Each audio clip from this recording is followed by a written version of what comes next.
He was England's greatest king, but his deadliest enemy was hidden inside his own body. Not a blade, not a traitor, but a torment that no prayer could heal and no crown could protect him from. While Vikings burned churches and butchered innocents, Alfred of Wessex fought a war no one could see, one that nearly killed him before he ever touched a sword. And yet, from that agony, he forged a kingdom. The year was 849 AD. In the royal halls of Wantage, a child entered the world, small, fragile, and seemingly insignificant. But within that frail body lived two things that would one day shape the course of English history: the seed of greatness, and a curse no one could yet see. His name was Alfred, the youngest son of King Aethelwulf of Wessex, born into a brutal world where survival itself felt like rebellion against nature.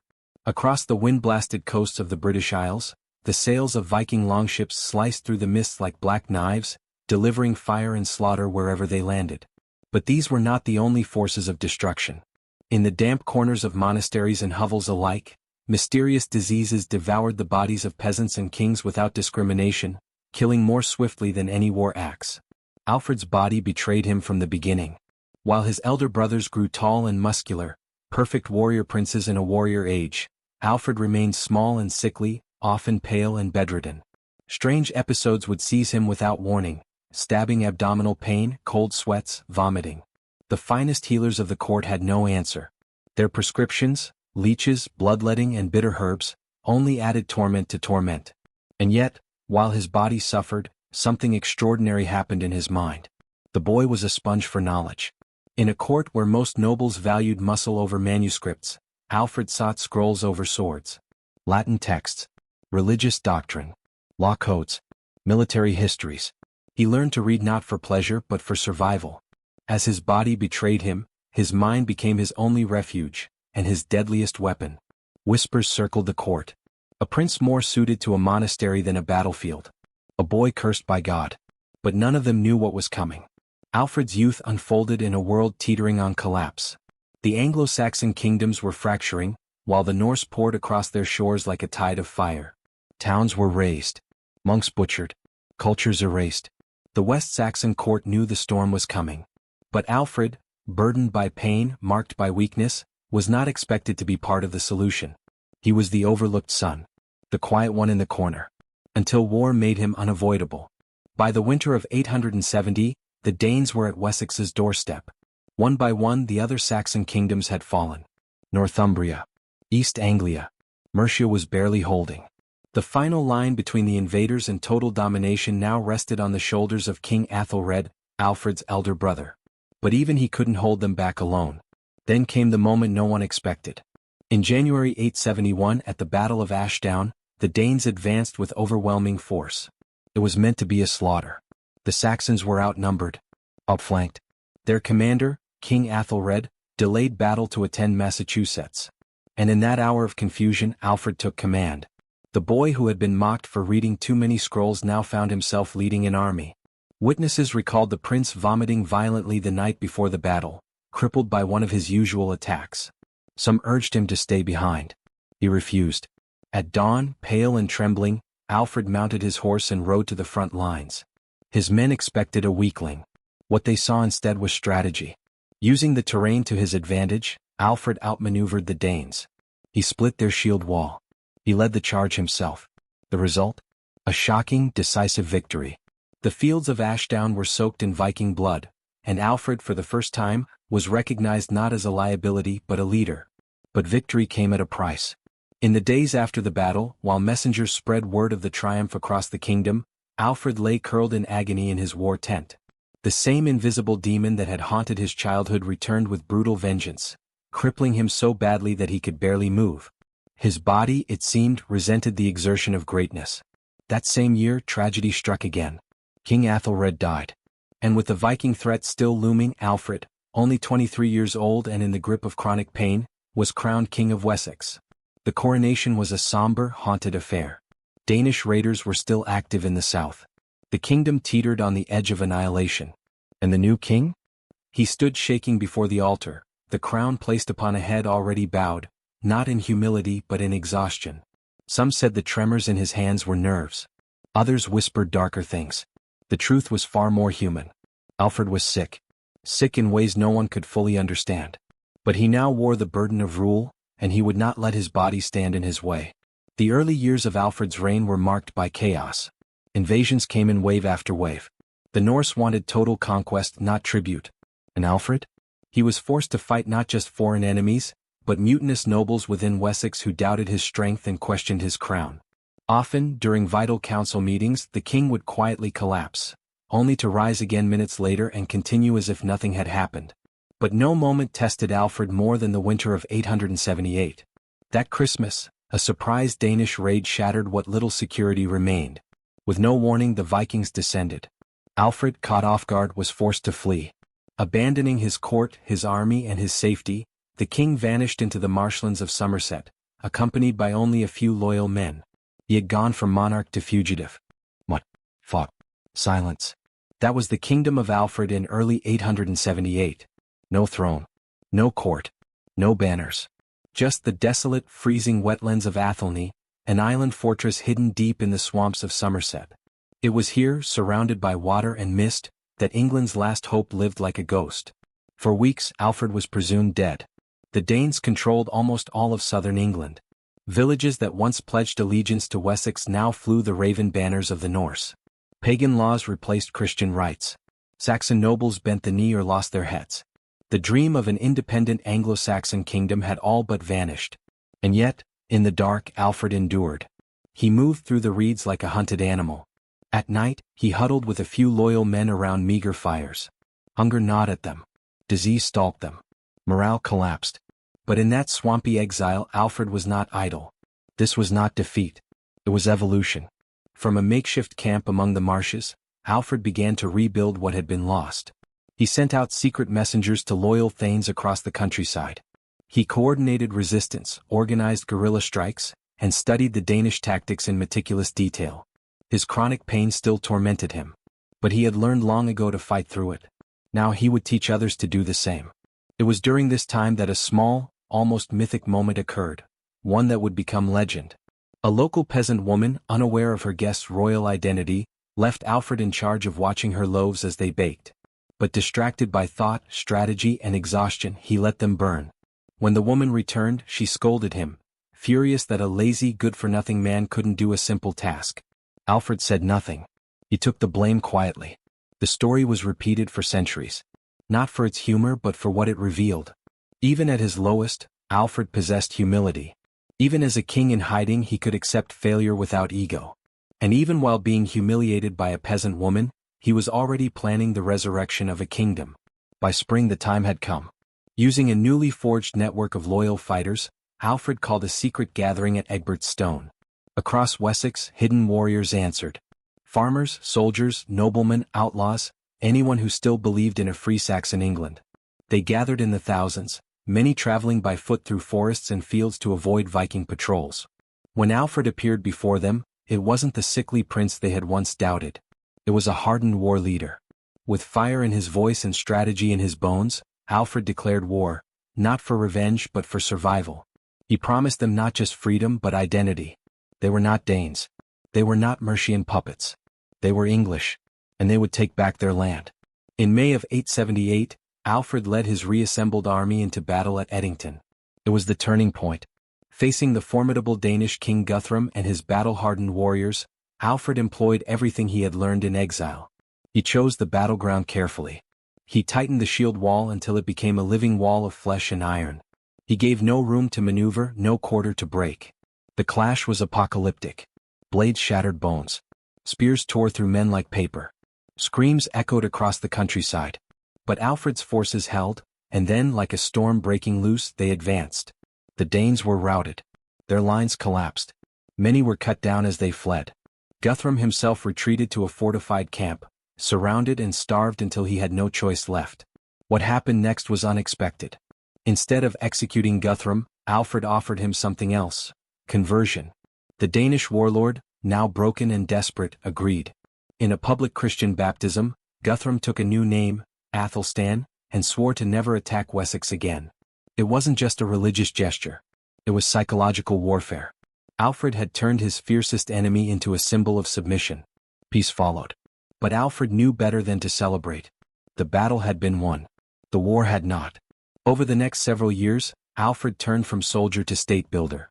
He fortified cities, creating a network of buzz or defensible towns, connected by roads and protected by garrisons. These weren't just military structures. They were seeds of a nation. Inside them law, trade, and learning could flourish. He reformed the legal system. He codified laws not just to punish but to instruct. He emphasized justice over vengeance, protection over power. He reintroduced education, insisting that even nobles should know how to read, a radical idea in a world where illiteracy was common even among the elite. And most importantly, he began to define something new. Not just a kingdom, but a people. For the first time he spoke of Angelson, the English people. Not Wessex, not Mercia, not Northumbria, but one shared identity across the fractured kingdoms of the island. His reign marked the beginning of something that had never existed before, a vision of England. And yet, behind the throne, the pain never stopped. His mysterious illness plagued him until his final breath. He ruled not in comfort but in constant agony. His body never stopped betraying him. But his mind never broke. And when he died in 899, the land he left behind was not the one he had inherited. It was stronger, unified, defiant. Alfred the Great, they would come to call him. But greatness in his case was not given. It was carved in blood and bone from suffering. Alfred was dead. But his shadow, it never left. When his body was lowered into the ground at Winchester, the people mourned not just a king, but a father, a builder, a survivor. Someone who had dragged a fractured land back from the edge of Viking oblivion and given it a heartbeat. But Alfred's real genius wasn't just winning wars or building forts. It was the creation of memory. He didn't just want to survive. He wanted to be remembered, and he knew exactly how to ensure that happened.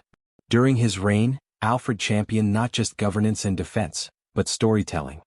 He personally commissioned translations of great works, Latin texts into Old English, so that ordinary men could read them, or hear them, or pass them down by voice. He brought back the Chronicles, the first real attempt at an English historical record. And in those pages his image was sharpened. The wise king, the warrior philosopher, the Christian hero in a heathen age. Even his worst moments, the flight into the swamp, the burnt cakes, the humiliation, became parables. The suffering king tested like Job, who emerged stronger through fire. But behind that carefully constructed image was a man more complex. Alfred was a master of paradox, a devout Christian who waged brutal warfare, a man of mercy who dealt in blood, a thoughtful reformer who, when necessary, used terror as policy. He didn't just defeat Vikings. He outmaneuvered them psychologically. Take Guthrum's forced baptism, for example. To Alfred, it wasn't enough that the Danish leaders surrendered. He had to kneel, in front of God, in front of witnesses, in front of the idea of England. It was symbolic domination, a rewriting of reality. But the Vikings weren't gone. They were watching, waiting, reorganizing. Alfred's heirs would fight them again. His son, Edward the Elder.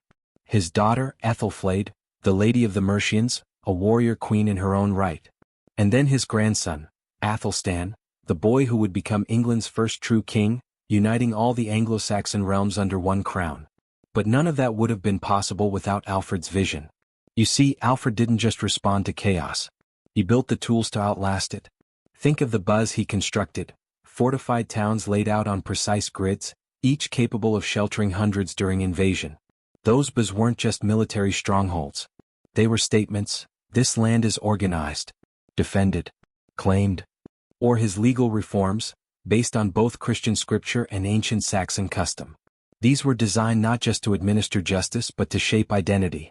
He framed law as a moral compass, a divine duty, and in doing so began to define what it meant to be English, not just by blood but by belief.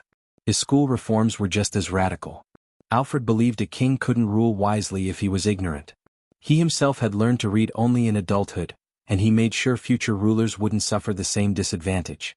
Under his orders, noble boys were taught Latin, history, theology, not for vanity but for clarity. In a world collapsing into darkness, Alfred placed a torch in his son's hand. And that flame kept burning. Centuries later, when William the Conqueror crossed the Channel and defeated the Anglo-Saxon armies at Hastings in 1066, he didn't just crush a kingdom. He claimed it, and one of the first things he did was wrap himself in Alfred's legacy. He ruled not as a foreign usurper, but as the rightful heir to the line of Alfred the Great. Even tyrants needed his blessing. Alfred became more than a man. He became myth. Statues were raised in his honor, especially in the 19th century when England sought heroes to romanticize. The sickly boy with a burning will. The righteous king who beat the pagans.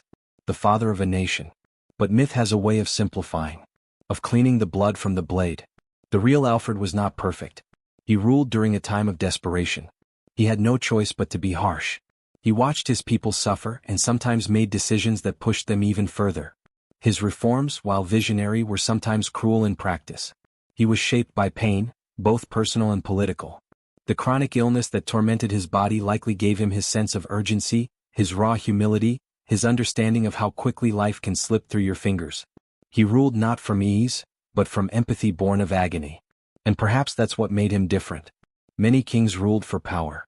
Alfred ruled for survival. Not just of himself. Not just of his bloodline. But of something larger, an idea of England. A land where justice reigned over vengeance. Where books could matter as much as swords. Where a king could burn bread one day, and raise a nation the next. But over time, Alfred was no longer just remembered. He was rewritten. Every generation after him bent his image, twisted it, polished it, weaponized it. In the medieval centuries that followed, kings invoked Alfred's name like a holy shield. His laws were republished, sometimes altered. His conquests were glorified. His Christian piety exaggerated. Alfred became a symbol, not just of virtue but of authority. And by the time of the Norman kings, Alfred had been so thoroughly mythologized that he no longer belonged to himself. He belonged to the crown. Need to justify attacks? Alfred did it first. Want to subjugate a rebellious region? Invoke Alfred's unification of England. Planning a holy war? Alfred was a Christian warrior, the prototype of divine kingship. By the time the Tudors rose to power in the 16th century, Alfred was practically a saint without canonization. Henry VIII scholars dug into the Anglo-Saxon past, desperate to prove that the English throne had always been independent, untethered from the Pope. Who better to parade than Alfred the Great? The king who translated Christian texts but ruled without Rome. He became a political tool, used to argue that the English church, the English monarchy, even English identity itself had ancient roots. But what got lost in all this was truth. The real Alfred was not a nationalist. He didn't even rule a united England. That dream would only be realized decades later under his grandson Aethelstan. Alfred governed a kingdom still defined by tribal loyalties, regional dialects, fragmented laws. He wasn't creating England as we know it, he was simply trying to survive.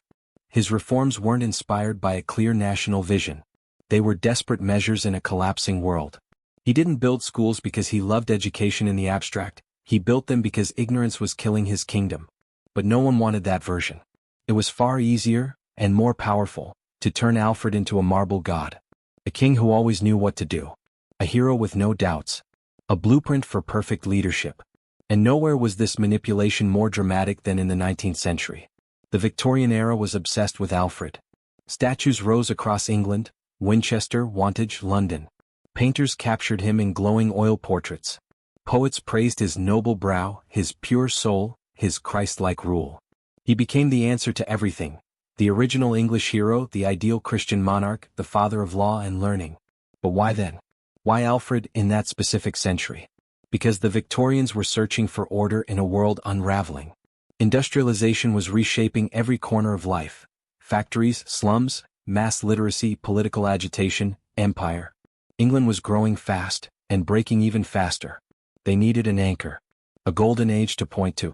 A symbol that said, we were once great, and we can be again.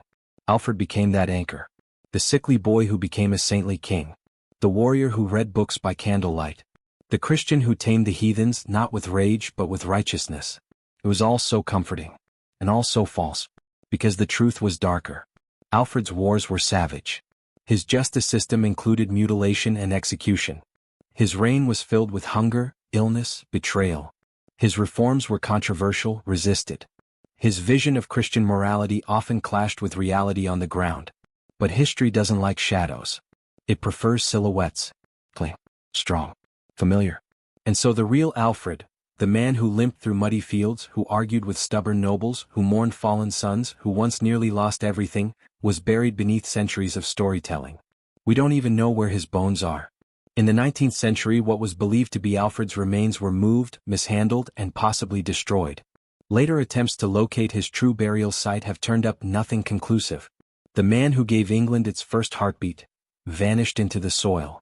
And maybe that's fitting, because Alfred was never just a man. He was a mirror. Every era saw what it wanted in him: a warrior, a saint, a statesman, a philosopher. And each time the real man grew fainter, more distorted, less human. But maybe if we strip away the centuries of gold leaf and legend, something even more powerful remains. A sick young prince who should have died. A kingdom on the brink of ruin. An enemy with fire and steel. And one man, overwhelmed, afraid, half-educated, who refused to break. He didn't dream of empire. He didn't seek immortality. He simply fought. And in that fight, he built something that lasted. Not a perfect kingdom, but a foundation. A place where others could build. So what do we really remember when we remember Alfred the Great? Not just a man. Not just a king. But a ghost, haunting every version of England that came after. He never ruled a united England, yet he's called its first king. He didn't defeat the Vikings entirely, yet he's celebrated as their conqueror. He didn't build a utopia, yet his reign is painted like a golden age. What? Because Alfred's life is less a biography, and more a myth in motion. He represents what people need to believe. That in moments of collapse, a single person, quiet, wise, bruised, can still hold the line. And that idea, that myth, has proved more powerful than any sword or law. But behind the legend there is still the real Alfred, if we look hard enough. A man who mourned more than he celebrated. Who prayed more than he preached. Who knew what it felt like to lose everything. His throne, his dignity, his safety, and claw it all back inch by inch. His Wessex was no paradise. It was a war camp. A starving kingdom. A frightened population under siege. And yet, he reorganized his armies, forcing every landowner to contribute men. He built a system of fortified towns spaced strategically, so no one in his kingdom was ever more than a day's ride from safety. He created a kind of mobile defense network in a time when most kings still relied on slow, seasonal levies. Alfred didn't invent genius. He summoned it when survival left no other choice. And the reforms he made, military, educational, legal, weren't about glory. They were about not dying. They were the desperate acts of a man watching the world around him burn, and refusing to let the fire take everything. That's what makes him great. Not the crowns. Not the coins. Not the myths that polished him into a marble statue. But the quiet, exhausted, shivering man who sat in swamps and shadows, asking himself the same question every leader must face. How do you rebuild when nothing is left? Because that's the story modern nations often forget to tell. That greatness isn't always loud. It doesn't always come with banners, speeches, or clean victories. Sometimes it looks like a man with a chronic illness, scraping together scholars. Sometimes it's a failed king teaching peasants to read. Sometimes it's a defeated warrior, finding the one spot the enemy didn't guard, and striking back. Alfred's greatness was never about power. It was about persistence. And in that way his story belongs not just to rulers and empires, but to anyone who's ever been backed into a corner, told their time was over, and said, "Not yet." Because what Alfred really left behind was not just a kingdom. He left behind a blueprint. That chaos can be endured. That collapse isn't always final. That intelligence and faith and willpower can, sometimes, outrun destruction. He died in 899, likely in his early 50s, exhausted, frail, and still facing threats. He did not live to see the full fruits of his labor. He didn't watch England become England, but he gave it its first breath. And centuries later, when the land was buried under kings and popes and parliaments and factories, that breath still echoed. Through every school built, every law translated, every enemy resisted. Not because he was perfect, but because when the darkness came he lit a match. Not enough to banish the night, but just enough to show the way forward.